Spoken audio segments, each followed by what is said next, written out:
On today's episode of the Bolt Crew podcast, we break down the Chargers-Texans matchup. Who's to blame? We tell you why we're still upset and why you should be too.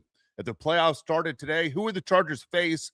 And should they rest Justin Herbert? We'll talk about the Chargers' path to the Super Bowl. We'll also take your comments as well. It all starts right now on the Bolt Crew podcast. Hey, yeah, hey, it's the Bolt Crew, and we always winning. Hey, go against us, I don't recommend it. Hey, it's the Bolt Crew, best up in the business. It's the Bolt Crew, repping for the city. Macking on and off the field like Khalil. They hate on us cause we keep it too real. I'm talking smack like Phil Rivers in the field. Oh, you mad again cause we kept it real? Why you mad? Hey, I'm talking smack, I feel like Uncle Dave. Hey, I bring the pain, I feel like Derwin James. I could run and gun, I feel like Herbo down the lane. I feel like LT the way I'm stiff arming these lanes.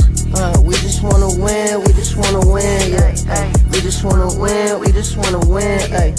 Putting on for the city, putting on for the city. We just wanna win, we just wanna win, yeah. Hey everyone, welcome to the Bolt Crew podcast. Dave Pele, Josh Pele, Mario Heron will join us shortly. Again, talking what happened this weekend in the NFL. The NFL is always exciting. At the same time, we were there yesterday, got a chance to meet a lot of people. We'll talk more about that throughout the show. But at the same time, very disappointing, Josh, as the Chargers lose, and they lose in a way we never thought would happen. Final score 2016, Chargers end up losing to the Texans. Disappointing game. It's the last home game of the season for the Chargers, as they will not host a playoff game, it looks like, unless something crazy happens along the way. It doesn't look like it's meant to be in the cards. But that being said, you move on and you take whatever's on that schedule next. Obviously, you have the Broncos next week, but there's a lot to talk about this past game. I think people's emotions are still running high. I don't know about you, but when I was out and about today, I got stopped over and over again about, can you believe what happened yesterday? And the answer was always the same. I was there, and I can't tell you how upset I still am. Are you still on fire? Are you still extremely upset for what you saw yesterday? I'm really upset. I'm really upset, not only because the Chargers lost, because they didn't deserve to win. Let's start there. The Chargers beat themselves. There's no way the Chargers deserve to win that game. But miraculously, the Chargers are still in the game. And then you have the penalty at the end, which is extremely questionable. But like you said, you lost in a way that you never thought you would lose. Cameron Dicker, the most reliable player on the team, misses, the extra point in the field goal.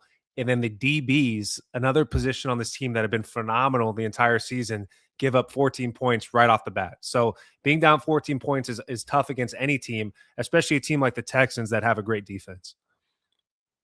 Yeah, I mean, here's the deal. The Texans defense was pretty good. All right, I got it. Everyone talking about how great the Texans defense is over and over again. We said the same thing for weeks before this game even happened. I'll be honest with you, and people might think I'm crazy when I say this. Dude, I'm not worried about the Texans defense. I think people should be worried about the Charger defense, okay? The Chargers were down 14-0 before you could even blink. Yet the Chargers basically held them in check. Only gave up 6 points the rest of the way. And that was it. I mean, the Chargers held them in check. Look, the Texans defense is good, and I know they do this shiny stuff as far as the sacks. I've said this on the show for a number of years. I think more people are starting to come around to my way of thinking. And again, you can call me the dumbest guy on the planet if you think so. I think sacks are an overrated stat. I think the idea of putting pressure on the quarterback and basically don't give an options to the targets that he's trying to hit.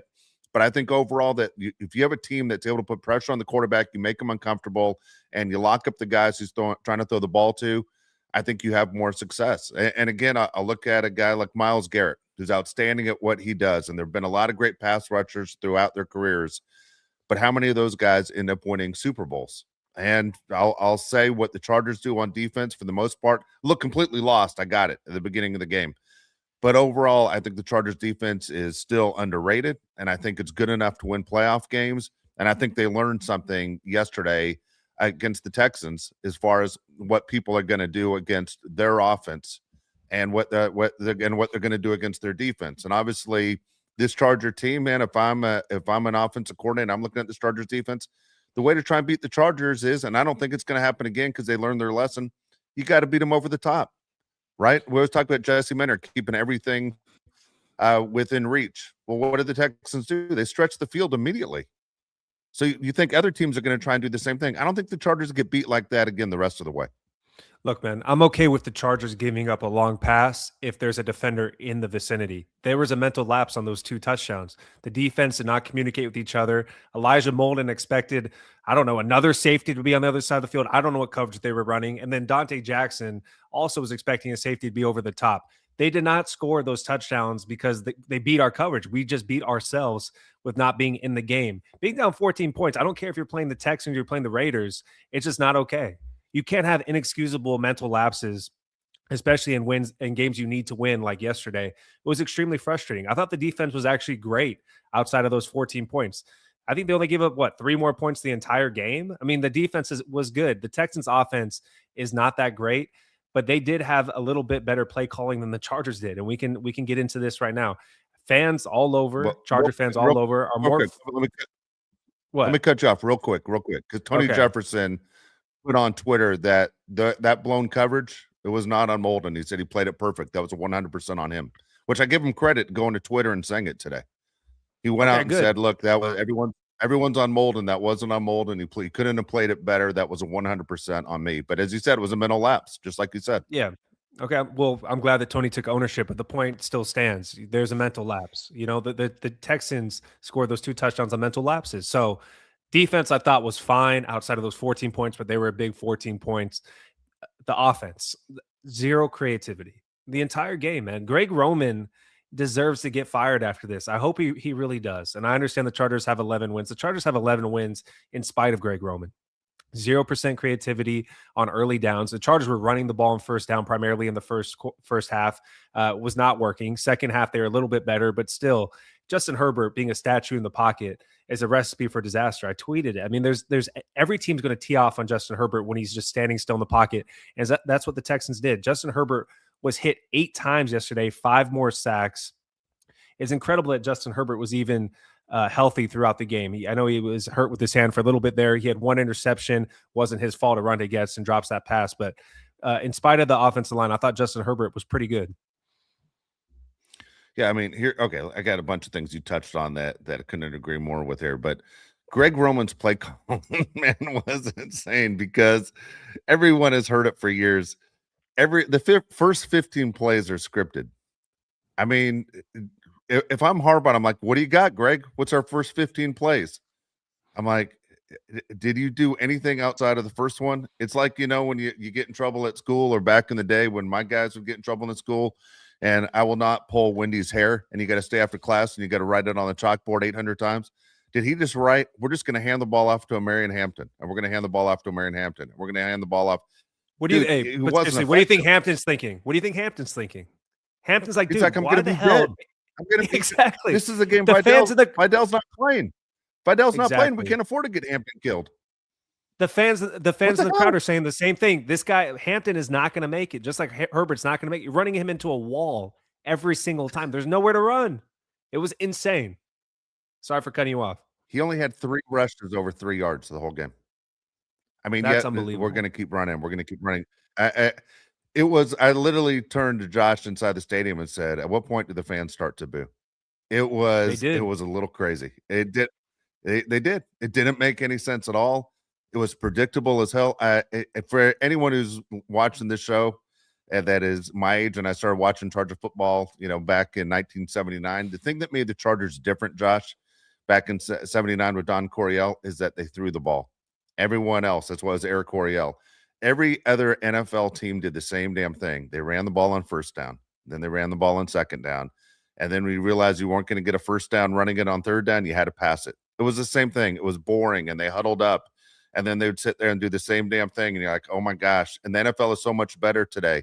Greg Roman's like, guess what? We're going 1976 Rams against the Cowboys football. It was crazy. If Tony Dorsett was on the field and Wendell Tyler was on the field, it wouldn't have shocked me. It was insane to watch what was going on. It wasn't entertaining. It was boring and bad, which is the worst combination in sports.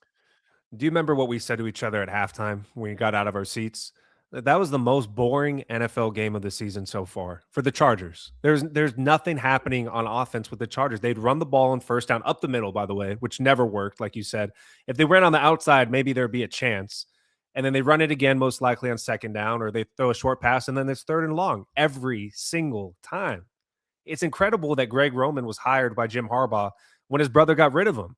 Why would your brother get rid of him and then you pick up his sloppy seconds? I don't understand the thought process on that whatsoever. And it's not just us that thinks that. It's the other fans, everybody here, obviously. The announcers are thinking, what the hell's going on? And then the players on the Chargers, the guys in the huddle have to be thinking, we're going to run the ball up the middle again. This hasn't worked all game, but yet we're going to keep doing it. Dude, it was crazy. I'm not gonna lie, man, and this sounds really bad what I'm gonna say. I'm gonna follow it up with something that's gonna be in a positive. I'm gonna start with the negative. Man, I sat there in the stadium watching that in the first quarter, and I just kind of leaned back and I just went, man, number one is I've always said coming to the games can be disappointing, and this is a disappointing moment. I didn't say this to you, Josh, and then I was like, how does this damn Charger team rope me in? Like, am I a fool for being roped into this goddamn team? Now, I will tell you this because I saw someone just wrote it right there on the side in a positive. Question was, Dave, do you still think the Chargers are a Super Bowl team? And I'm telling you, in all honesty, the Chargers can reach the Super Bowl. Now, I know I got a lot of complaints, and there are a lot more I got on my list, and Josh does too, and Mario does too. And Mario will be with us hopefully in a few minutes as he sent me a text. He's doing his best he can to get here. Here's the deal. I'm watching the other teams, okay? And there's nobody in the AFC, Josh, where I sit there and go, they can't. They're without a doubt, I'm going, they're going to lose to that team. Look, the Patriots look really good. But before everybody freaks out about the Patriots, I play the goddamn Jets today. All right, everybody calm the hell down. I watched the Jags, not as impressive against the Colts as they should have been, right? Now you're going, it's a Colts team that, lost their last 3 games with Phillip Rivers, and I'm going, the Jags not as impressive as you think. Buffalo Bills, not that impressive. I'm sorry, I'm not sold on the Bills. Steelers and Ravens are fighting it out to see who wins the division and makes the playoffs next Sunday night. There's not a team in the AFC, Josh, where I sit there and go, the Chargers don't have a chance. I have faith in this Charger team that anything can happen. And one of the takeaways I'll say is this: Justin Herbert obviously has no time. When you see it in person, it's worse than it is on television. And I'll tell you this also, Justin Herbert's a better player in person than he is on television. He's amazing. And I think this tough year, and I think one day when he holds that Lombardi trophy, he's going to say 2025 made me a better player. Now that I actually have protection, it made me a better player of what it was like to fight for my life and make decisions at a rapid pace. I'm a better player now that I have protection. Yeah, so we were obviously at the game, faster in person, and we knew he was fast, but in person, he realized he's pretty fast in person. The arm strength is incredible.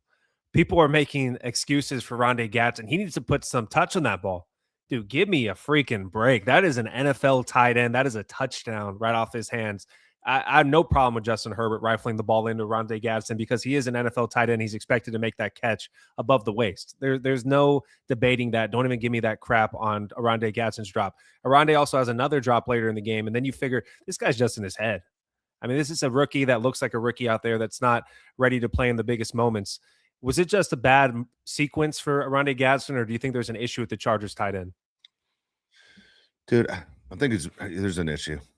You know what? I think there's an issue, and I think there's an issue as for a guy who coaches young baseball players, and high school guys, 18 years old. I mean, they're young. I always say, if you don't believe in yourself, nobody's going to believe in you. I look at his body language, and I'm like, this guy loses it. I mean, it's short memory. Everyone who's a successful athlete, they'll say is you got to forget about things and make the next play. This guy has an issue of shaking things. Look at the way he sits on the bench. And I know there are people who go, someone has to walk over, hit him on the shoulder pads and go, you get the next one. Dude, you're a pro. Your dad was a pro. You know what it's like to be a pro football player. You know what's expected of you. Dude, he's been a disappointment now for a while. I mean, nobody was a bigger fan of this guy when the Chargers got him. And so we finally got a tight end. And at one point we said he's top 5 in the league. Right now, he's hurting the team. I mean, there's too many drop balls. I mean, the tight end is one of those guys that needs to have the sure hands if he's going to be on the field. And for this Charger team, when they had him and you go, there's a serious weapon there, there's an issue, man. This guy has failure on his mind. Like when the ball's being thrown to him, you wonder, is he thinking, don't throw the ball to me? But, dude, he hurt this team big time yesterday. He hurt him, and he's hurt him for a while because he hasn't been the player we thought he was going to be when he got off to that hot start. He hasn't been a weapon, and that's what the Chargers need. They need weapons. I mean, Ladd McConkey wasn't even around, and we'll get into him. But there are a lot of guys on the team that all of a sudden you're going, who do you have faith in? I'll ask you a question right now. there's a drive. Give me two guys you have faith in because my two guys are going to surprise you. Receivers, guys catching the ball. Anyone who can catch a goddamn ball. Anyone who's eligible to Um, catch a ball, who do you have faith in? I, the guy I have most faith in, and people might disagree with me, is going to be Trey Harris. Right now, I feel very confident with Trey Harris in the game. I like Trey Harris a lot. He brings a different type of physical nature to the receiver position that we haven't had in a long time. He's so much different than QJ and Keenan and obviously Lad McConkey. I like Trey Harris right now. And then Keenan Allen. I know he had a big drop yesterday on third down, but the fact that he can get open so often on third down, he's been so good his entire career, he'd be my other guy to go Trey Harris and Keenan Allen. What about you? I'm going Trey Harris and QJ. I mean, I can't believe I'm saying about QJ. He's made strides. I mean, I know, has the world fallen off its axis? Man, maybe the moment where I can say where I had gained faith in QJ was that one-handed touchdown catch a week ago. But QJ, I have faith in, and because they're using him the right way, and not saying they're listening to this show and they're basically making adjustments, but the play calling that QJ is involved in is meant for separation, and that's when he's at his best. He's not going to be the kind of guy that gets the balls that Lad's supposed to get or Keenan's supposed to get. Keenan's going to be fine, but who are we kidding? This is Keenan's last few games as a Charger, right? He's not coming back next year.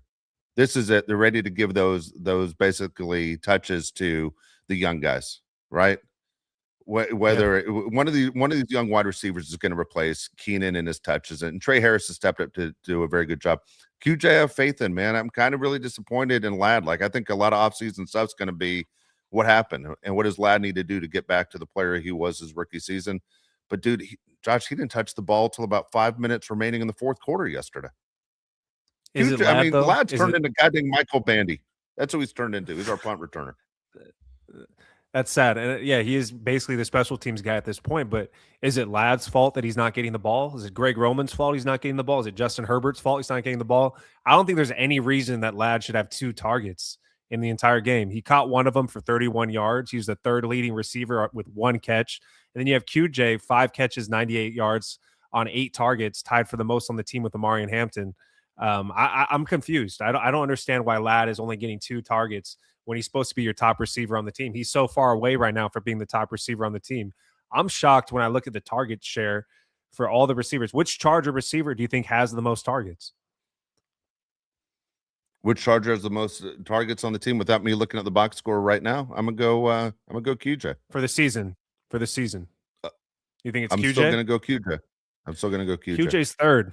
Keenan Allen has the most targets on the team, which is shocking to me. Keenan Allen has 109 targets, Lad 106, QJ 85. It seems like almost every game lately, QJ's leading the team in targets. I'm surprised he's third in targets. I think this is a Greg Roman situation where Lad McConkey is not having plays drawn up for him where he can be as successful as he should be.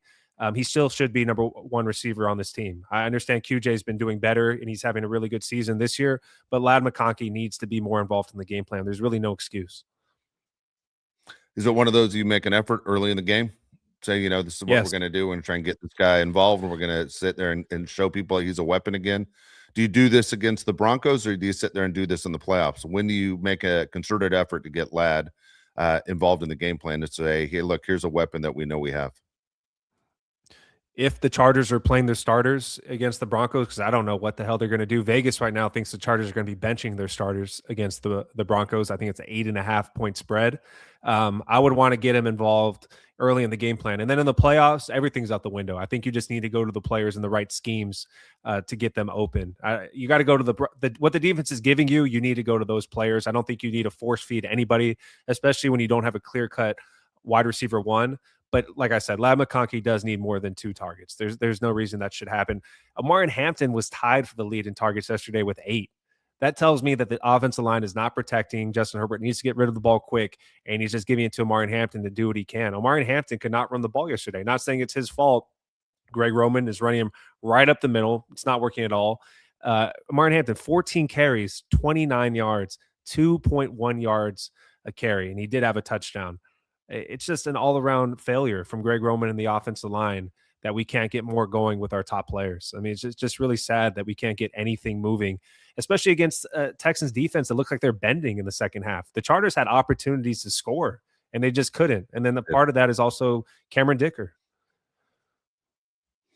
The Cameron Dicker thing is the most amazing thing going. It just absolutely crazy. I mean, usually I'd sit here and I watched Cameron Dicker, and I remember when he missed the first one, the field goal. I'm just leaning back in my seat, and I'm like, it's automatic. Like I wasn't even like really looking, and then I could hear the crowd behind the goalpost make the noises first, like oh, and I'm like, wait a second. And then you're looking at the referee and the cross on the arms, and like, man, he missed it. And then you sit there and you look at the extra point. You go to, how crazy is it? The guy that's been Mr. Automatic and the guy we're so proud of, and we're sitting there telling you buy his number 11 jersey, and he's your, NFL man of the year, and he's doing great things for kids and hospitals. And dude, you root for this guy like crazy, especially around the holidays. Cameron Dicker's our guy, and you lose by exactly the amount of points he left on the board. They lose by 4, and Cameron Dicker cost you 4. But at the same time, you can sit there and you can go back to other things. The Gadsden cost you 7, not sitting there catching a touchdown. So you can sit there and point the finger different ways. Look, the fingers that need to be pointed have to go through the offensive line. It hasn't changed the entire year. Matter of fact, it's gotten worse. The offensive line is brutal. For anyone who watches on TV can see it. You see it in person. It's ridiculous. It is absolutely amazing. If this was a work environment like an office, Justin Herbert would be making 2 phone calls. Number one, he'd be going into HR and going, I am being harassed at the workplace. 2 is he'd be calling OSHA and going, this is not a safe work environment. I need somebody to step in. It is a complete disaster. It is so bad. I've never seen anything like it in my entire life, ever, to see football at this level that bad. And I've seen bad high school football, and I've seen bad college football. What is happening to Justin Herbert is absolutely amazing.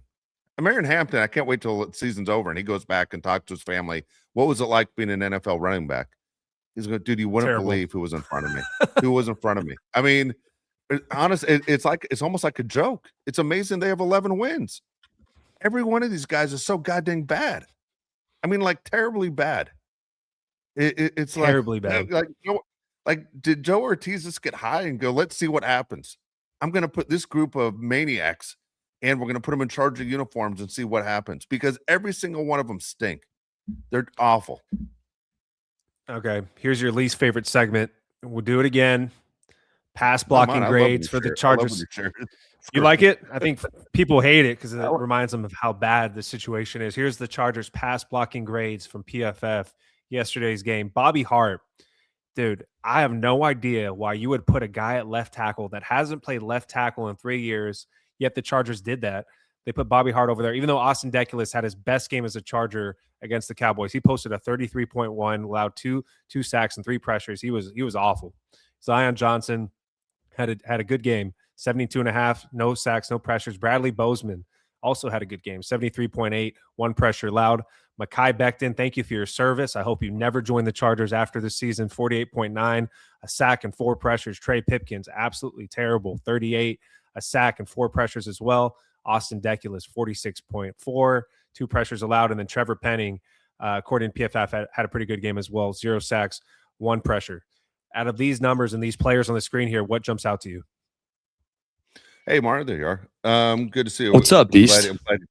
I'm glad you're here.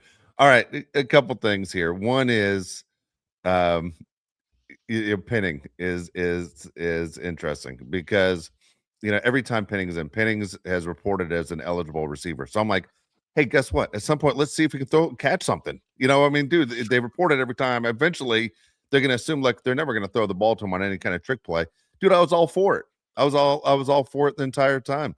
Dude, what I'm looking at right now is just a sad list of names. I mean, the whole thing's brutal. It's bad all the way around. The Texans' defensive line's not a joke.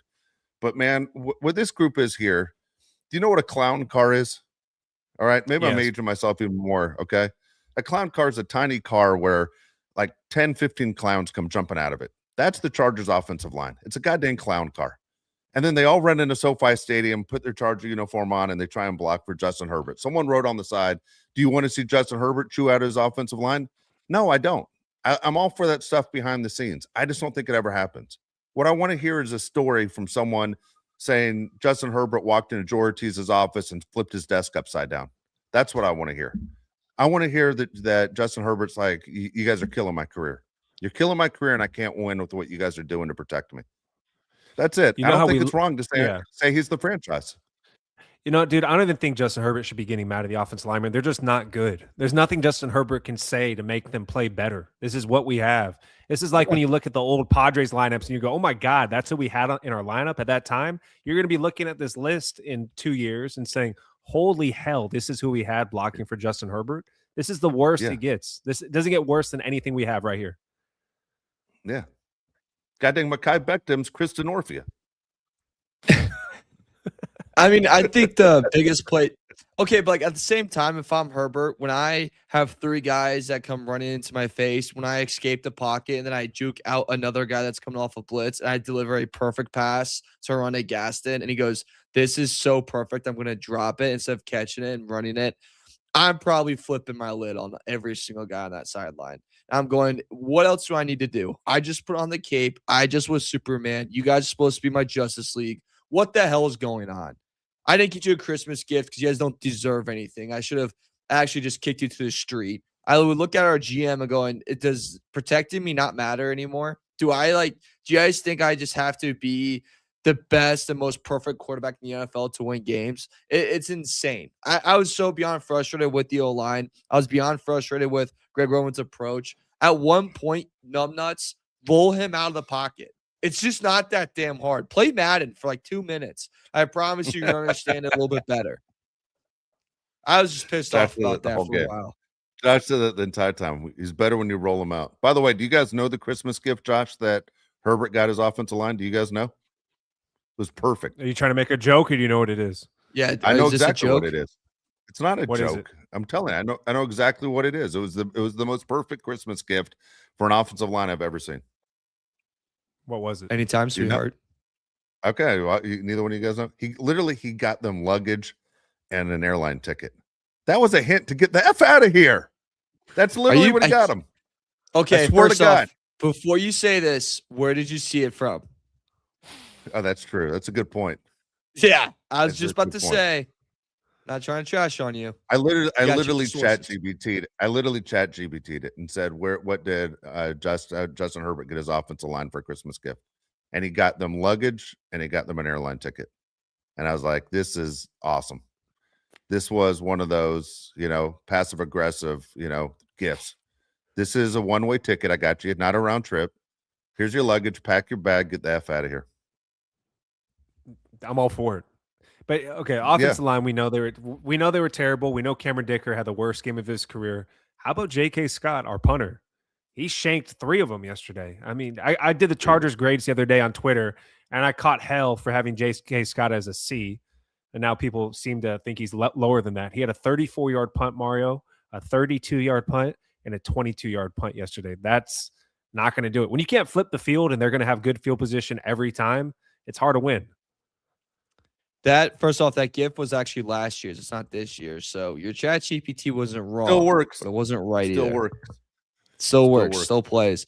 Yeah, special teams as a whole was a third of the game that just was non-existent. What did you say? It wasn't a boomerang. Don't come back. Oh.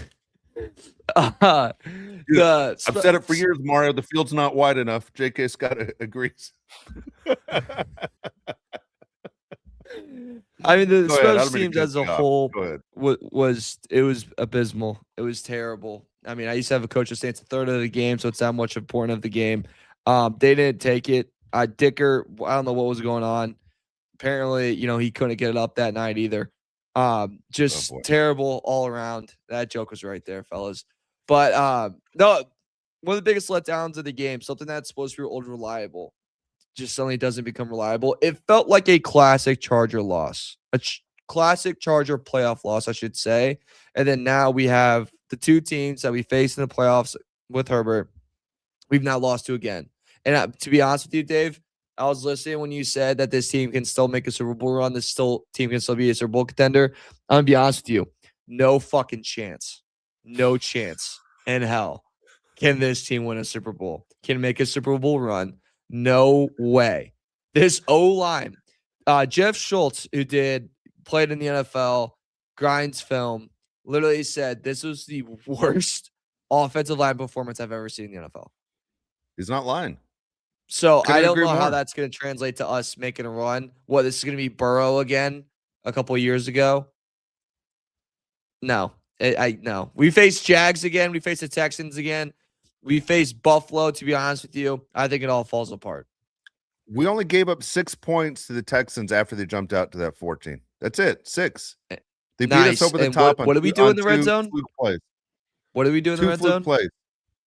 Dude, I'm all right. 5? You gotta say what you want. I'm not gonna put Josh in there. I don't know what his thoughts are. I'm saying you say what you want. I still have faith right now. I'm super pissed from yesterday, but I don't think this team gets beat over the top again because I expect every team they face will try and do the same thing the Texans did. I don't think it happens again. Hey, you know how you said this is a classic Chargers loss, Mario? Because it was. Yeah. Because the Chargers lose in improbable ways. The Chargers lost yesterday, and the Texans weren't even in the red zone. How is that possible? God. That is insane. All right. You guys want to keep talking about the game? I know Dave and I want to talk about our experience at SoFi Stadium. We'll get to that. We also have comments on the side. What do you want to do, Mario? Just some other stuff. I know you guys talked about Ladd. I thought they need to get him involved. I don't want them to play their starters next week at all. We can talk about that on Tuesday's show too. The other thing I wanted to mention, I thought the refs were fine the whole game, and I'm not trying to be the refs complaining the whole time, but the final 3 minutes, it just felt like the referee show. At some point, you got to let the boys play and let them figure out the ending. Just in those final times, I'm like, you weren't calling that in the first half. Why are you calling that in the second half? Just asking. Which part? Asking for a friend. Which one made you most upset? Which call? I thought the roughing the passer call was ridiculous. What's he supposed to do? His head's down. He's basically in midair. What's he supposed to do? What's he supposed to effing do? That is the most fundamental tackle you'll ever see in the NFL.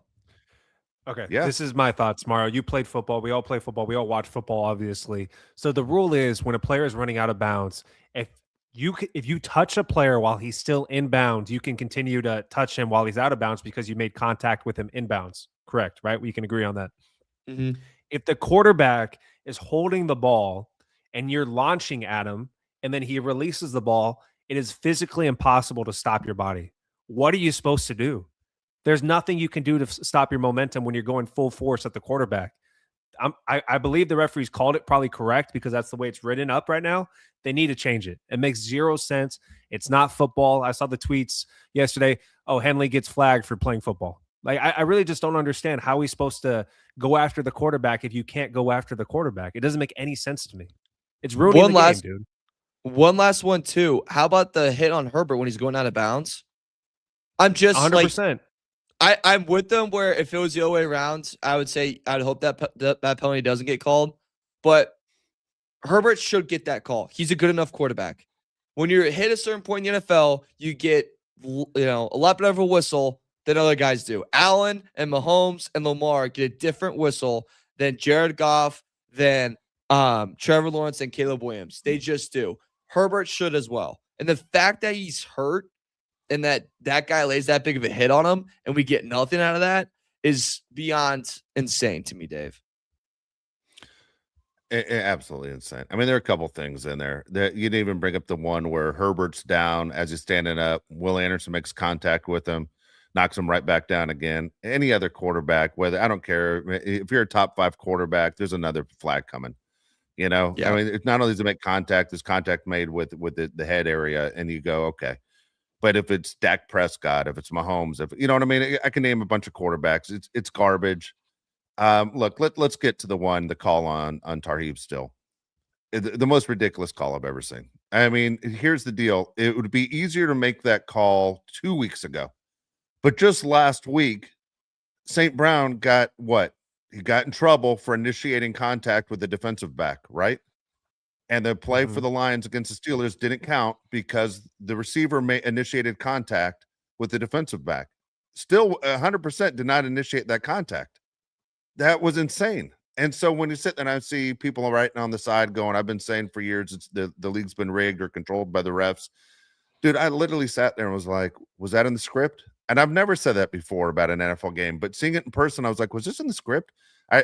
We went to the game in person. I recorded it. I watched it the first thing this morning when I got up, And I'm listening to the broadcast, and look, NFL Network, as far as the way it looks, the picture looks good. Rich Eisen and Kurt Warner suck.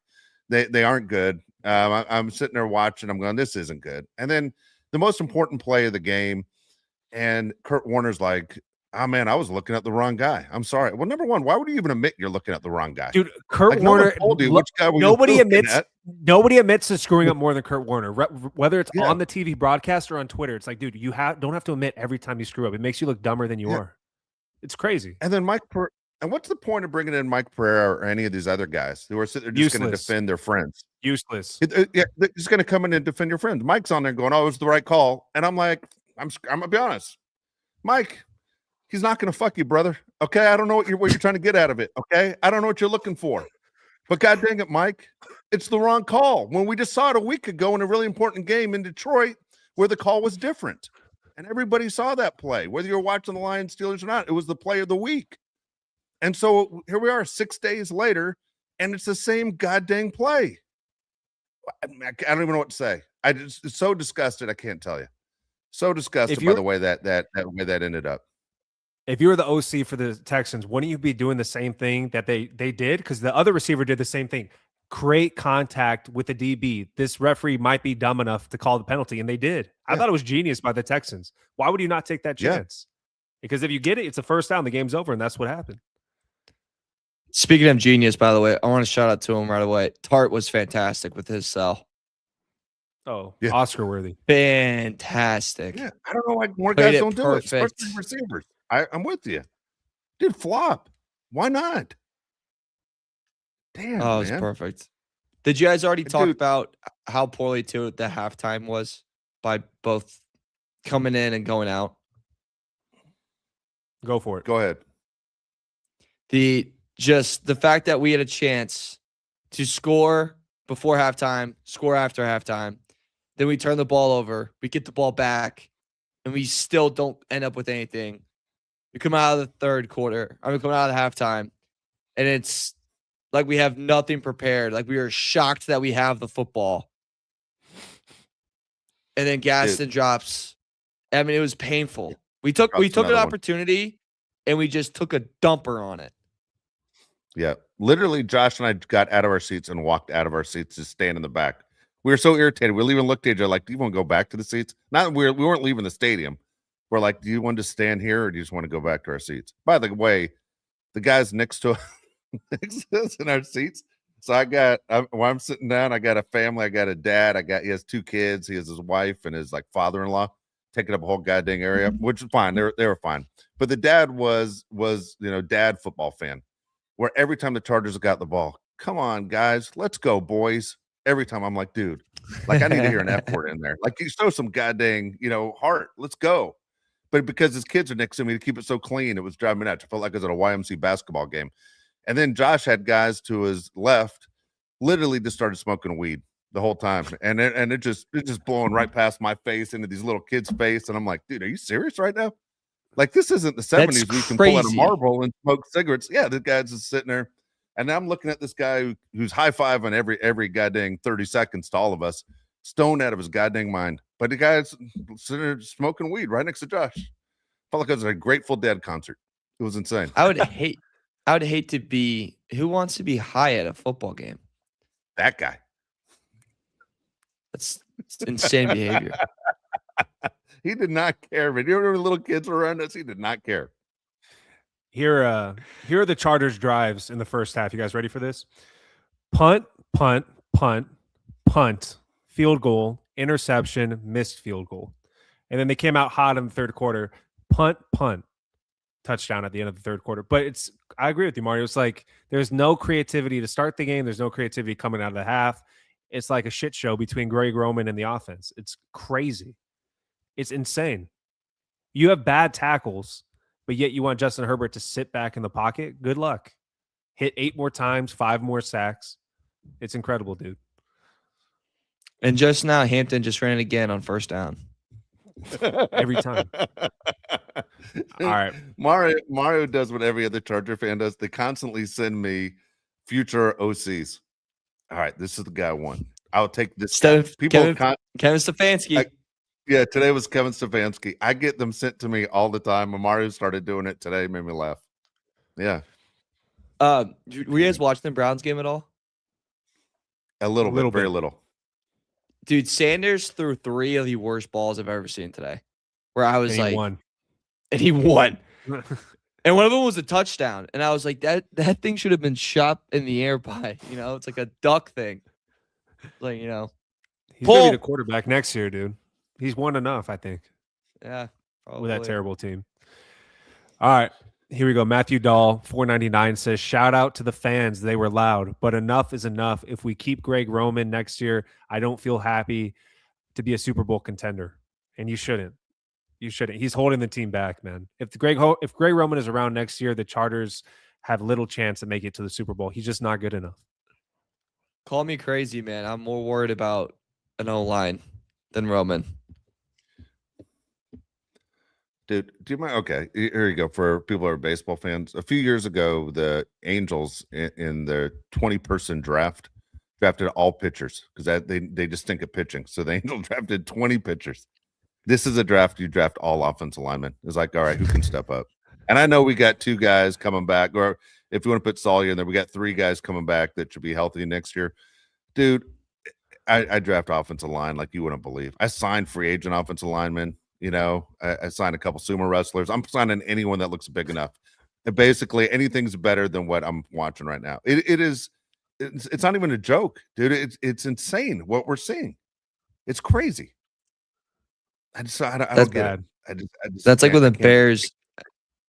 I think Bears in 2019 had 12 tight ends going into camp because they really needed a tight end. Yeah. So they drafted 3, signed 9. It's like, all right, well.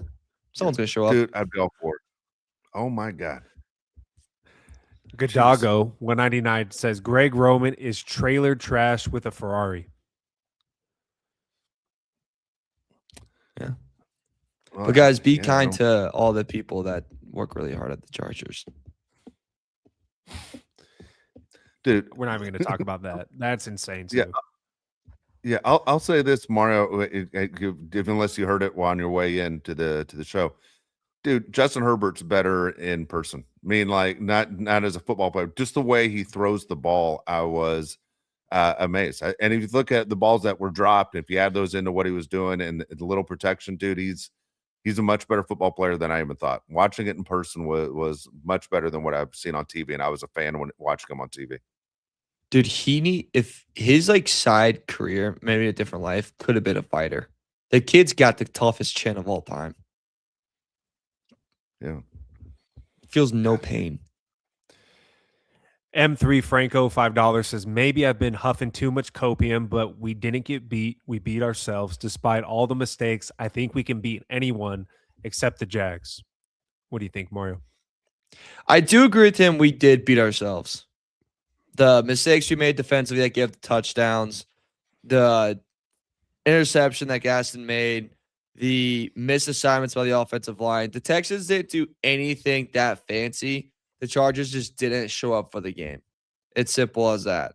And you think they would, Dave, because you're at home. You're Saturday night football. No, not Saturday night, but you're a Saturday game. You're in prime time. This is the biggest moment to shine. You want to get revenge on them for what they did to you last year. Was that not up in the locker room at all? And yet you still fell short. AFC South, for some reason, is a division that the Chargers can't beat, except for the Titans. But do they care? Does anyone care? No. No. So no. Look, Texans are good. Again, I'll go back to outside of, to me, the 2 fluke plays that put you down 14-0 before you could blink. Dude, they outscored them 16-6.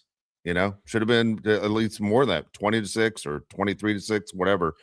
I'd say this Charger team can play with the Texans. The Jags do scare me, but Mario, they gave me a little bit of hope watching the Jags against the Colts today.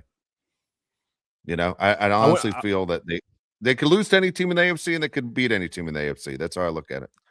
I wouldn't mind playing the Texans. I wouldn't mind playing the Texans again. Dude, I did make mistakes.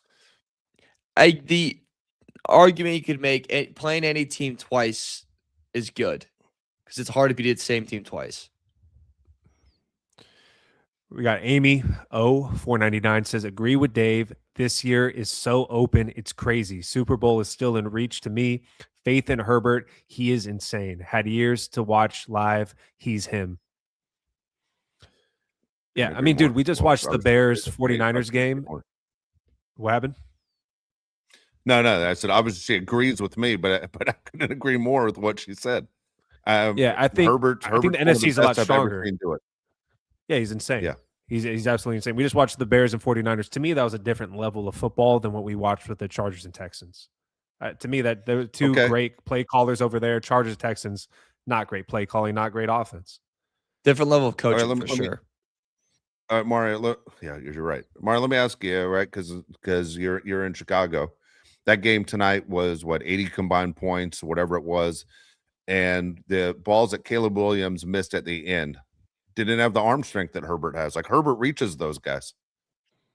Herbert makes those passes. I mean, okay, hard to say that though when Caleb also threw 4 dots downfield. I'm just saying, yeah, I agree, but also he was slinging it earlier. Yeah, can't be picking and choosing it hard. Yeah, he did that last week. When he needed it there, the one we had, the one to the right, and you missed it. You weren't able to reach him. The one at the end wasn't able to reach him. I'm just saying Herbert makes those. Caleb didn't make those. I'm just saying if you really want to play the game of Caleb versus Justin, especially in clutch moments, I don't think this is your year. You want to do that. Jesus Christ. Why would you want to? He's not going to fuck you. No. Dude, I mean, he's coming off one of the clutchest games we've seen this year last week, and then he has a great game. I just don't know if you want, that's not a good time to make that comparison. But hasn't Justin's only lost 2 games by 1 score this year, right? Justin's been good in the clutch. Been great. Yeah, he's been very good in the clutch. I'm saying Caleb's been probably one of the best quarterbacks in the clutch this year. He has. So it's just not a good. My point, Herbert is better. I'm not saying Caleb's better. Herbert's all around better. I would take Herbert over Caleb. I'm saying if you want to compare the two, I would maybe wait a little bit. Because right now, it's really heavy on one side. Okay? I want to face Rocky after he beats Apollo. I want to face Rocky after he, fights Hulk Hogan or he's 55. Okay? Just pick your spots. Christ almighty. Right. Miguel Alvarez, $4.99 says, first, Dave, I admire you as a father. Second, we're going to the Super Bowl. Mark my words. I'm not scared of any team in the AFC would like to rest the starters. So he wants to rest starters against the Broncos, Mario. Yeah, I'm resting him. Why would we play him? All right. First of all, Miguel, thank you for the kind words. I will say this. We're going to talk more about this on Tuesday. I obviously have a different thought, but we'll get more into this because I think you can have a chance of picking your matchup by how this game goes on Tuesday. Or on next week. On Tuesday's show, we'll talk about it. We got Blazed in SD, $1.99. Thank you. Appreciate it. Thank you very much. We got John Solis, $10, says, next year we better have a new starting offensive line. I don't want to hear Joe Ortiz saying that we won 11 games with this offensive line. That's what he said at the beginning of the season. I bet you Joe Ortiz would want to take that back, right? Where he snaps at Daniel Popper and says, we won 11 games, didn't we? When Daniel Popper questions about the offensive line and the depth that they don't have. It didn't age well, Mario. Makes him look like a horse's ass, as Dave likes to say. Yeah. Could have won 14 with a different offensive line. On the flip side of this thing is we know when Joe makes it a priority of this offensive line and draft, he's going to hit. History tells you it's going to be right on the dot. So when the right guys are in place, you should be set to go, and this offense should be cooking. Yep. They better. AK with a new profile picture, $4.99. He says, I am heartbroken. Herbie looks miserable. F you, Ortiz, and your picks. You did not do nothing for my quarterback. I am out on this GM. I am done. I am done. I do not trust him. So he wants Joe Ortiz fired. He doesn't like him. That's a terrible idea. He's not going to get fired. I know AK probably doesn't think he's going to get fired either, but he's upset. We don't have depth on the offensive line. I'm with you, AK. I'm upset too, but I don't think he's going to get fired. He shouldn't be fired. He's the best drafter in the NFL currently, or if not the best, top 4, top 5. He's easily top. Yeah, he's top 5. He's not getting fired. He needs, obviously, we're going to give him one more year to fix this O-line. it doesn't happen, I don't know what to say. I mean, he's still got a ton of money. God dang it. Dude, you got money to spend. You got Tyler Linderbaum for the Ravens. You better get him. Somebody similar. Fans are going to kill you. 25 A-Dog 999 says, great meeting Dave and Josh before the game. This season has put us through it. Dude, it's great meeting you as well. We're going to talk about this at the end of these comments. So we're going to get into this. Thank you. Appreciate it. All right. Carlos Prado, $5 says, Dicker has now missed a field goal in the Jags playoff game. He missed a point PAT against the Texans in the playoffs. Now 2 missed yesterday. Not good. Not good. Is this a Nate Katie situation? I can't even explain it. I mean, no, don't say that. I can't explain it. It was just the one guy who was Mr. Reliable wasn't reliable. I mean, it cost us 4 points. We lost by 4. It was insane. Here's the funny thing is Josh and I go to the game yesterday with a buddy of mine who's a season ticket holder and his son who's 7 years old. And we said, we'll meet you at the car because we sat in different places. We get in the car and I'm like, hey man, did you have a good time? Our kicker's shitty, our offensive line shitty. And I was waiting for his dad to go, hey, you know, what's the deal with the language? I've never heard this kid cuss one time. And I was like, dude, you're 100% right. I feel the same way. But dude, he just straight out nailed our kicker's shitty. And I was like, dude, I can't even defend Cameron Dicker yesterday. You can't. There's nothing to defend from yesterday. So since you guys are at the game, Eisen was doing his best not to jinx him. I heard it. I watched the game. It was cringy. Yeah, it was cringy. Weird. It was weird. Yeah. All right, we got Charles. Dude, this is a long one. We got Charles Michael Sinclair official. $4.99 says, don't know if it's been discussed. Do you guys care about seating or are we resting the starters? Appreciate your comment. We're going to get into it on Tuesday. We have a Tuesday show to talk about this at length, and we'll probably do it then, right, guys? That's okay. For me, that's the plan. And just because you spent $4.99 and you threw that out there to even ask the question, I'll tell you, we'll get into the starters. I care about picking the best possible matchup, if that makes sense. If you can control your matchup, I'm all for it. So we'll get to it on Tuesday a lot. Yeah. Delfino Ochoa, $9.99 says, what is it going to take for Harbaugh to let Roman go, and who do we get? Because I've just watched the 49ers game, and they make every drive look easy. What the F? Why can't we do that besides not having an offensive line? Couldn't agree with you more. The 49ers and Bears make the offense look easy because they have 2 great play callers with Shanahan and Ben Johnson.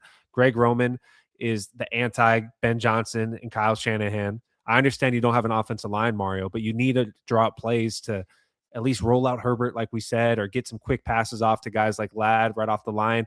Anything. He just doesn't have any creativity in his play calling. He has none. Dude, there's no.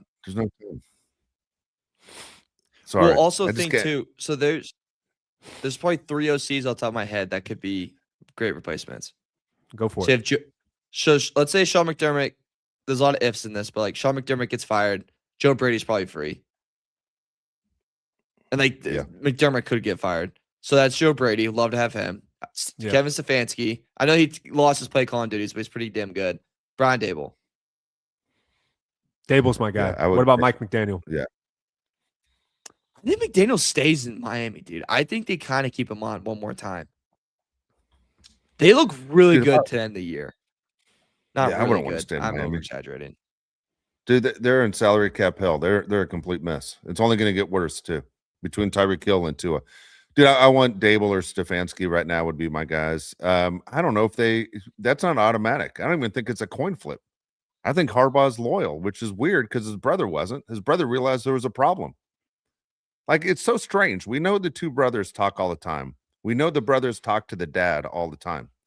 Like when Jim said, hey, I got the Charger job, Dad. I'm thinking of hiring that stiff that John got rid of. What do you think? Jim, you follow your heart. What the hell? What are we talking about here? Did you guys see that clip of that video of Peyton Manning and Jim Harbaugh on YouTube driving up the coast in Malibu in the guy Rockford Files car? And I'm like, this is insane. Coming out of that little camper on the beach And I'm like, Greg Roman's camper is supposed to be right next door. You're going, what the hell's happening here? Just because he's your buddy? You're shooting the shit, buddy? What are we talking? I want guys with X's and O's. Guys who, when you go out to dinner, as you're sitting there talking, he's moving the ketchup over here and the mustard over here and the fork over here. And you're like, what are you doing? I'm coming up with an offensive play. I can't shake it because I'm a goddamn genius. There's always something on the tip of my tongue. I can't wait to call Justin Herbert right now and say, you won't believe what I just drew up. I want guys who are constantly thinking. Not Greg Roman watching clips from 1977 Broncos-Giants matchups and going, we're going to run this play. What the F are we doing here? Come on, let's get creative. If Jim Harbaugh brings back Greg Roman, it is the same exact thing as Joe Ortiz running back our interior offensive line. You know you have a problem, address it. Address it. Forget the loyalty stuff. You got to fix the problem, and he's the problem. I'd be super pissed, dude. Yeah. Go ahead. No, the question I have, I'm writing down for off-season topic. So I was like, that's an off-season question, not a playoff question. I think this is a comment more than a question. Blue Silk 499 says QJ is officially a weapon. Agree. I'm on the QJ train. Pause. I think QJ is definitely a player that we should utilize. But QJ looks good, dude. I'm all for it. I give kudos where it's deserved, and he deserves it. Played really well this yesterday. He's by far Chargers' best receiver. Dude, I'm telling you, we talked about it more before you were on, but I said QJ and Trey Harris are to me the best weapons they have from the receiver point. I'll say this: I think this show should take credit for QJ becoming QJ. I think when we sit there and basically said, you know, we pressured him and guilted him into what he was, he's been much better, right? He has. Take credit for that. Okay. Thank you. You're welcome. Fact or fiction? That's a fact. Wei Jang 199 says, what's more important, seating or resting Herbert? We'll talk about it on Tuesday. We're doing great teases. No. Yeah, also a special guest on Tuesday. We do have a special guest on Tuesday. Charles Michael Sinclair, official 499, says this was also going to be a 3-year retooling. They chose weapons over offensive line last offseason. This is the trench offseason. I hope you're right. They better go into the offensive line. Like Dave said, you got to draft a few guys. You got to bring in a few guys through free agency. Hell, maybe even trade for somebody. I don't know. How many offensive linemen, realistically, Mario, do you think the Chargers bring in the offseason? I'm thinking 5. Like 5 fresh new faces. 5. Yeah. You have to. Yeah, swing for the fences. And then if you don't, you start picking them apart. Yep. Blazed and SD 499 says, my wife is your guy's biggest fan. We went to the game and she's been waiting and reminding me when you go live. Dude, I appreciate that. Thank you. What's your wife's really name? Cool. Just give her a shout out. That'd be Thank cool. you. Love you guys. That's very, very nice. That's very, very nice. Speedy Gonzalez 499 said it was a damn shame that the crowd felt like a real home game and we had nothing to get loud about until the fourth quarter. Funny you mentioned that. Right. Dave and I have a little bit of a rant for this exact situation, and we'll tell you about it in a second. It's probably not what you expect. Yeah, my it's going to be part of my rant for sure. Eddie Olvera 499 says this loss felt like a playoff loss. Agree. Making mistakes and beating ourselves. They play poorly when it matters. You think they can't handle the pressure. What do you got, Dave? Dude, couldn't agree more. It felt like a playoff loss. And I'm not going to say it just because we were there. It was a miserable drive home. It was miserable waking up in the morning. I mean, I had to watch the game again because I knew we were going to do a show today. But it felt like a playoff loss, like a disbelief loss. Like, you know, you're like, I'm going to say the horrible words that we agree never say. It felt like Jacksonville, like in just disbelief of what just happened, because that game was there for us. It shouldn't have gone that way. If the Texans would have just kicked our ass, it would have been a lot easier to accept. But that was between Dicker and some of the other things that happened. It just was an unbelievable loss. You know how we like revenge movies like The Equalizer? Chargers don't like those, right? Right? With the Jags and the Texans. Perfect opportunities. Make it hurt because they beat you. We're good. Yeah. We're fine. Yeah. Charles Michael Sinclair, official 199, says Shane Steichen for OC. It's not going to happen, buddy. Come on. He's not going anywhere. Yeah, He's keeping his job. One of the best in the league. I like the way you think, Charles, but he's not going anywhere. Especially if that Colts GM hasn't been fired and he's been there for, over 10 years, and they have what to show for it? They ain't firing Steichen. Steichen shouldn't be fired either. Ricardo Soderson, $5 says, Harbaugh said, like Moses, I'll die leaning on my staff. Roman probably stays one more season before Harbaugh is forced to fire him. You agree, Mario? I do, because I think if they go in this offseason and they really do address this offensive line like we think they are, and Joe does turn it around, they want to see results. And if Roman doesn't give that to him, then I think he's gone. All that being said, too, I wanted to mention this. I just remembered it from this comment, so thank you, Ricardo. Dave, I'm really tired of watching a game and them really hyping up Roman and then trying to do like a subtle, but the lead's more to be desired. Like, they always have a but in the end, and they kind of scribble out of it, and it's like, no, just say it. He's really screwed over this offensive unit this year. He has been able to get our receiver one open for 2 weeks, 3 weeks now, 4 weeks, 5 weeks, 7 weeks. I don't even know anymore. So he's had the job 2 years, and I've complimented him one time after a game. It was after the Cowboy game. Seriously. I mean, I'm not even making a joke. I've given compliments one time, right? It's the famous Nick Saban line, right? When the guys are made of two things, ands and buts. There are two kinds of guys. When you talk about them, if there's something good, you go, hey, Mario's a great worker, and you're adding on to what else he does great. Instead of saying Mario's a great worker, but, and right now, Greg Roman's a butt guy, not TT, but he's a butt guy. You understand? I agree with the comment. It's going to come from Joe Ortiz if there's ever going to be a firing. If Jim Harbaugh wants to sit there and go with the guy named Moses line, whatever, dude. That doesn't give me any faith in this team when you're going to sit there. Basically, it's going to say, I know this is a crap move and I keep running into a wall, but I'm going to stay loyal to that guy. Why? Why are you going to stay loyal to that guy? That guy's not taking you to the next step. The most amazing thing is you guys goof on me about my age all the time. Greg Roman's younger than me. Like, it's insane. His play calling's ridiculous.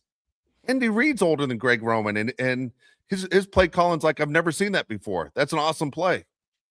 Greg Roman, I don't know what to say. You know what? Greg Roman has a BlackBerry, doesn't he? Yeah, Greg Roman has a BlackBerry. Got a chocolate phone. Yeah, he texts you and it shows up green. You're like, God dang it. And then I'm telling you, there used to be a game when I was a kid. Some of you guys will remember. You took the football players and you lined them up on this board, this metal board, and you plugged the thing into the wall and you turned it on. It was like basically all the players are getting electrocuted and they're just bouncing around on the thing. That one player has a football in his hand. That's Greg Roman's offense. Like, it has no rhyme or reason to it at all. Nothing makes sense. F. Dave, this is right towards you. Charles Michael Sinclair official, 199. Can we get a Dave and Jeff video pod? No, it's funny. We talk about this all the time. Jeff will not do video. Okay. So people who don't know, I do a show, Dave and Jeff show, done it since 1998. And my partner, Jeff, we still do the show. It's a podcast. Jeff will not do video. You asked the number one question that's always asked to me. When are Dave and Jeff going to be on video? Jeff will not do it. All right. Thank you for answering that. And you can take the floor. We went to the game yesterday. What are your thoughts? All right, here we go. It's going to be part of 2 rants. My number one rant is this. Anyone and I know there are a lot of San Diego Charger fans, because you can tell which guys are the San Diego fans. This is not a dig. The San Diego Charger fans wear the Charger gear, the Charger stuff, but they'll wear like an old San Diego Padre hat, like the SD. So they try and claim I'm a Charger fan, but I'm a San Diego guy. No problem with that. As long as you're supporting the team, I really don't care. Dude, Josh, I don't know if you noticed this, but anyone who's ever driven, highways, Mario, you just drove from Indiana to Chicago. Does this happen to you when you come across a stretch of highway and it makes that weird noise on your tire and you're thinking, do I have a flat tire? And yeah. Yeah, it's the worst. And if you have the radio, you got to turn your radio and God dang it, is it the front left, back left? Which tire is flat? And then you try and switch lanes and you're trying to realize it's not your tire, it's just the way they cut the cement, or the asphalt, whatever the hell I'm driving on. And the whole time it throws me off. And I'm like, another flat tire? And it did the whole drive. It just irritates the hell out of me, dude. It's the biggest trick going. It's like it's the second worst trick than somebody who puts a siren into a song, and you got to turn your radio down to make sure there's not a cop in the rearview mirror. You guys know what I'm talking about? Yes. Don't ever put a siren in a song. It sucks, dude. All right, it gives you that heart attack for a second. You're like, God dang, I'm getting pulled over, and you aren't. It's just a song going. All right, usually it's me listening to NWA, but whatever. So that's my first rant. Okay, second rant is this: Charger fans, they don't know how to fan, Mario. They don't know how to fan, and it's really disappointed. It was really sad. Okay, the stadium was filled with Charger fans. Fantastic. I'm gonna tell you guys right now, you got to do better. All right, for a stadium filled with Charger fans, you guys are nowhere close to the talk of what Seattle is and KC is. Dude, it wasn't crazy loud. It should have been louder. It's the most beautiful stadium in sports. SoFi Stadium is ridiculously nice. Even though Josh and I were on section 2, okay, and we walk in on the second level, okay, we can't get to our goddamn seats because our seats are on the other side. So you just think I'm just going to walk the concourse, but they have all these boxes there. So literally we're stuck. Whose family were we stuck in front of? We couldn't get by them. Donnell Hunter. Donnell Hunter's family. All really? Trying to go in their box, and we're trying to like walk behind them, but we can't go down there. Security's not going to let you go that way. We had to go literally steps up to the 5th level. You know how much walking, dude? I walked. I looked up my watch. 3.5 miles, dude. By the time we got to our seats, okay, we missed the first touchdown. We saw it on a video, dude. It took us what 35 minutes, Josh, inside the stadium to get to our seats. Am I right on that? 35 minutes, and then we go all the way up, then we go all the way down. You're talking 2 guys who are able to walk. Can't imagine if I had a disability. Anyway, finally, we make it down. But here's the deal. You fans, you don't know how it works. This is how it works. All right. Pay attention and share with your friends. When we have the ball, shut the F up. Okay. Don't cheer unless we score or we get a first down. Why are you making things hard on Herbert? Stop. God dang, he needs audible eyes. Say someone's about to run right up Deculus's ass right now, and I'm going to have my D in the dirt, and I need everyone to sit there and make the right checks. But you guys are cheering at the wrong time. You don't cheer when you have the ball, stupid. But on defense, we need you as loud as you can be. And get your asses up out of the seats. Everyone wants to sit down so fast. What's wrong with you guys? Stand up, scream, get loud, clap, yell, whatever it needs to take. Dude, cause problems for the other guy. We don't know when to cheer. We don't know when to stand. People get all upset. You're standing. Dude, you got to stand. Best thing about Alabama football, nobody ever sits. You stand the entire freaking time. You can stand. You get up off your ass. Let's go. But you guys didn't know how to fan at all. It was so disappointing. And it was nothing but navy blue or powder blue. Ton of Charger fans came out to support this team.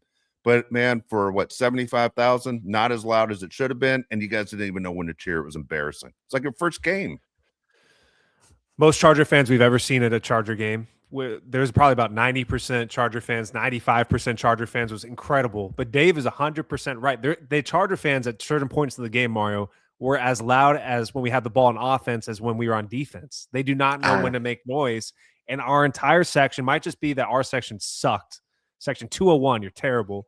We're sitting in the pivotal moments of the game. Guys next to us are smoking weed. That's driving me crazy. Anyways, driving me naked. Driving me naked. When we're in the red zone, stand. You know, like you don't have to yell because we're on offense, but stand and get hyped. And then when they're in the red zone, you can stand too and just start screaming if you want, or sit down and scream. But the crowd is pretty quiet for when you should be screaming or making noise to make problems on the offense. There is no issues for the Texans offense to get the ball off or the snap counts right. It was terrible. The Charger fans need to be better.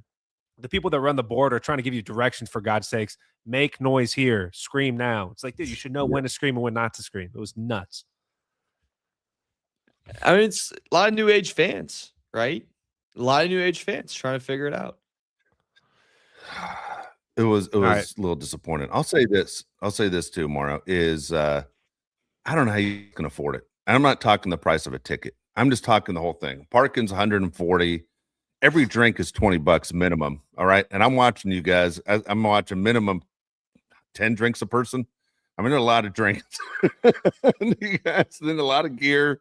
It's a big undertaking. Like you're going, if I'm getting season tickets with some friends, dude, I'm thinking, dude, it's at least $10,000, man. It's a lot. Like you better be all in on this goddamn team. It's a big deal. But I'll say this. I'm gonna get to the fun part. Okay, the good stuff. Number one, Mario. Everyone asked where you were. Everybody missed you. Okay, Oh, not one appreciate person it. did we meet that didn't ask about Mario. Every single person asked about Mario. We met some awesome people. All right, it was 100% worth it. It took us. We hit traffic driving up. Took us about 3.5 hours to get up there. Not 2, maybe because it's Saturday, not a Sunday. But usually I can breeze up in 2 hours. So we were a little bit late getting to Thunder Alley, but we got there for a while, and we ran into a ton of people. Every single one of them was great. Somebody gave me tequila out of a bottle. Drank too much of that. Did not realize till I sat down in my seats that I was like, oh, it feels so great. but that was a good time too. But every single person, Josh, am I right? Every single one was awesome. Like I wish we would have met up with more people. There's Josh posting some pictures right now. It was cool as hell, man. It was really cool. I'm really glad we did it. I wish we would have got a win, but I think Josh feels the same way. The highlight of the day was definitely meeting people that listen to this show. Dude, it was awesome. And like Dave said, people were asking about you, Mario. I think some guy called you a crazy asshole. Where's that crazy asshole Mario at? He's not here. Pretty good. He was in Chicago. But dude, yeah, people will miss you. Next time you got to come with us. And Dave, people keep asking for a food review. Do you have a food review for anybody of what we ate? Yeah, Josh and I got we got each got 2 hot dogs. He got it with the water. I got it with a Diet Pepsi, and no big deal. $60. Okay. I mean, dude, 4 of the worst hot dogs you've ever seen in your life. Just sad. Okay. Just wait, 2 hot dogs for $60? Yeah. And Josh got a water, and it was $60. 4 hot dogs. 4 hot dogs. 4 hot dogs total. Okay, 4. Yeah. I mean, that's still not. But that makes more sense. They're pitiful. I mean, the most pitiful looking hot dogs you've ever seen in your life. If you use that hot dog at the gym while you're shaving at the sink, people would have laughed at you in the gym. Like just pitiful, all the way around. Okay. But at the same time, here's one of the crazy things. Was it like can I ask a big question about the hot dog? Oh boy. Was it like a Mike type of hot dog or like a Jokic hot dog? Dude, I'm not answering. It was a pencil thin hot dog. Okay. Yeah. Thought. All right, continue. Yeah. Like if you call the girl, she's gonna dump your number. You're gonna be blocked. Okay. Afterwards. But that's waves of the ocean. Waves of the ocean. Yeah. Exactly. She's not coming back for round 2. Okay. Anyway, $60 for those. But we're in line, and Josh goes to this guy standing there next to one of these like kiosks. He goes, "Hey man," he goes, "can we order food through you?" Because I go ahead. There are 300 people over here in line trying to get to the window, and so we stepped over the line, over the barrier, and we just ordered our food. And now some random asshole comes out of nowhere and starts cussing the guy out. Like, what the F's going on? He saw us like jump in. Well, the guy's not doing anything. Neither anyone, the guys next to him, no one else is doing anything either. And so it's like, dude, they're here to take your order. You just got to go to one of the guys that will take your order. What are you doing standing in line with the other idiots? And it was the craziest thing. I literally thought the guy was joking with the guy that was taking our order, like must have been one of his buddies. But dude, it was not too many times you open your mouth and you follow it up with a punch to the face. Like that guy was about 2 more words away from getting knocked out, right? That guy was out of control from talking to a guy that just worked in the stadium, just doing his job. I thought you were going to knock that guy out. I was ready to knock him out. He's getting going way too far, dude. That guy was really?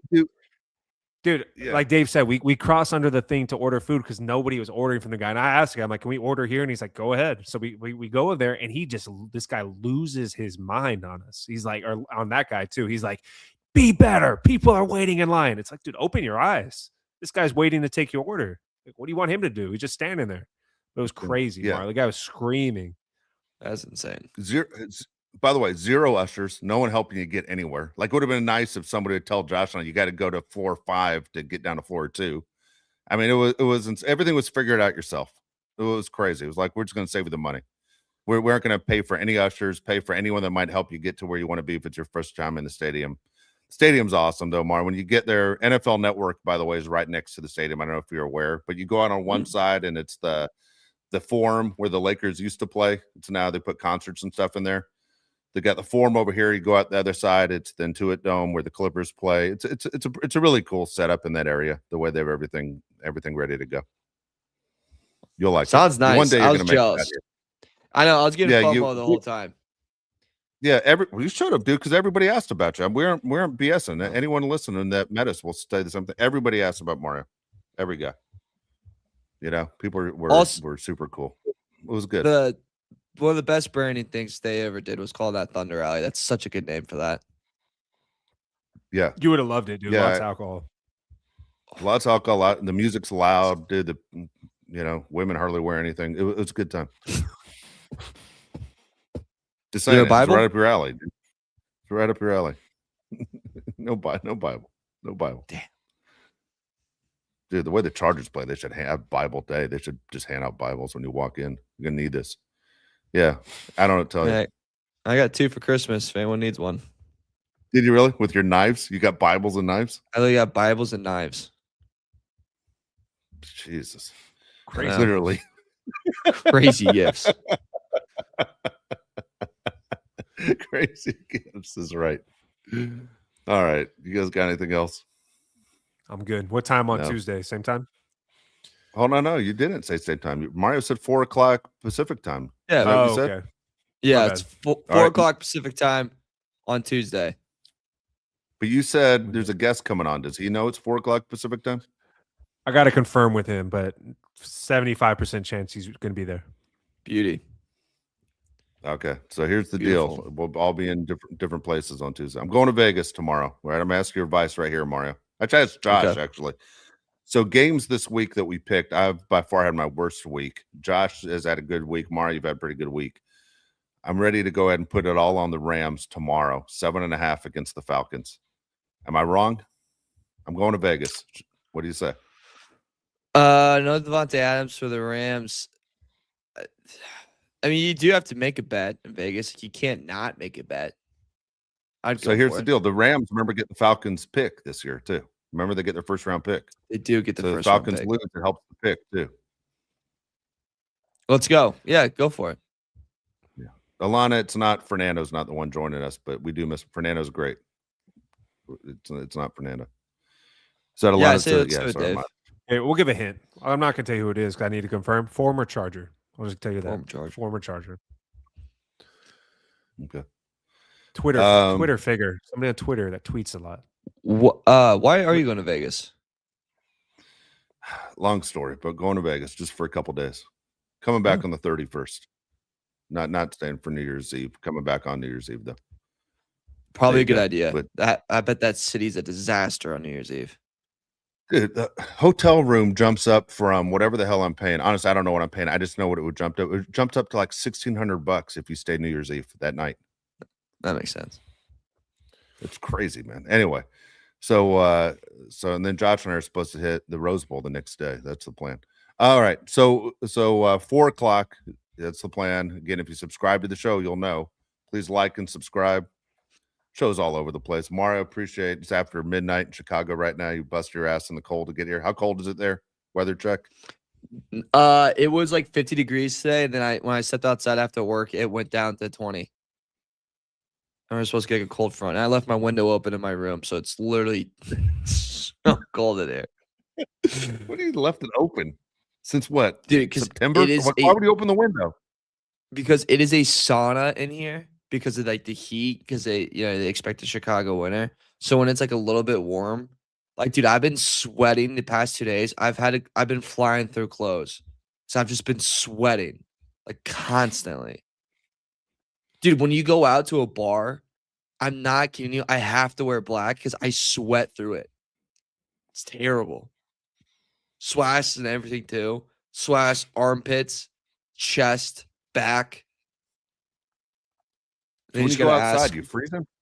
Are you freezing when you go outside? Yeah, it is. Yeah, I do. Like it's really cold. And you know how hard it is to talk to someone? It's like, hey, how you doing? As you just beat sweat on them. Are you like the guy in NFL films when you go outside, you got the steam coming off your head? Literally, it's terrible, man. That's why I'm gonna lose weight. Right. I think if I lose weight, it's gonna I won't sweat as much. That's the goal. There's gotta be some science behind that. All right, here we go. So we're back 4 o'clock. Please like, subscribe, thumbs up, the whole deal helps the show out. Appreciate everyone that hung out for us to get this post game show in. But on Tuesday, man, the big talk is going to be what should the Chargers do against the Broncos. Guarantee we don't agree with each other. All right, at least someone on here is not going to agree with what's going to possible matchup and what's going to happen. But unfortunately, the Broncos do win the AFC West with the Chargers losing. Really frustrated by that. But we'll move forward as we get ready for the last week of the season. And guess what? We have a playoff game the following weekend. So kind of crazy. And if you saw the NFL schedule, if you watched the end of the Sunday night game tonight, you saw that the Seahawks play the 49ers on Saturday. Did you guys catch that? On Saturday, we heard all along it was supposed to be Seahawks 49ers playing the Sunday night game. Not the case. It's going to be Ravens Steelers for that game. AK is going to have a stroke if this Ravens actually make it in the playoffs, but there's a chance now that whoever wins that game is the team that makes it in. So that's the way it's going to go. Sorry, AK. They aren't done yet. We'll be back on Tuesday, everybody, 4 o'clock Pacific time. Thanks again for joining us. For Mario Heron, Josh Pele, I'm Dave Pele. We'll see you in a couple days. Hey, yeah, hey, it's the boat crew, and we always winning. Hey, go against us, I don't recommend it. Hey, it's the boat crew, best up in the business. It's the boat crew, reppin' for the city. Mackin' on and off the field like Khalil. They hate on us cause we keep it too real. I'm talking smack like Phil Rivers in the field. Oh, you mad again cause we kept it real? Why you mad? Hey, I'm talking smack, I feel like Uncle Dave. Hey, I bring the pain, I feel like Derwin James. I could run and gun, I feel like Herbo down the lane. I feel like LT the way I'm stiff arming these lanes. We just wanna win, we just wanna win, yeah. Ay, we just wanna win, we just wanna win, ay. Putting on for the city, putting on for the city. We just wanna win, we just wanna win, yeah.